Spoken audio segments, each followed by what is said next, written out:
నువ్వు ఎక్కడ ఐక్యంగా ఉండాలా? నువ్వు వెళుతున్న సంఘ విశ్వాసులతో ఐక్యంగా ఉన్నావా లేదా?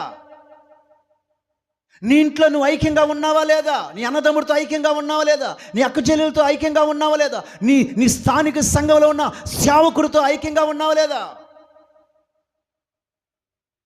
మనం ఆరాధిస్తున్న దేవుడితో నువ్వు ఐక్యం కలిగి ఉంటే నువ్వు మొదటి తర్వాత ఇక్కడ ఉంటావు. కానీ కొంతమంది ఇక్కడ ఐక్యంగా ఉండరు. ఎక్కడుంటారు తెలుసా? ఈ సంఘానికి వచ్చే విశ్వాసిని పలకరించి అమ్మ వందనాలమ్మా వందనాలు అని చెప్పరు. ఆ బయట నుంచి అమ్మ వందనాలమ్మా నీళ్ళు తాగుతావమ్మా.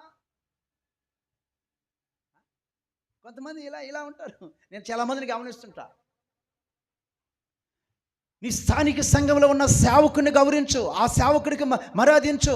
ఆ బయట నుంచి వస్తాడు, అయ్యా కూర్చోట కుర్చీ వేస్తాను, నీళ్ళు తాగుతావయ్యా, ఇంకొక కొంచెం పెట్టేదా,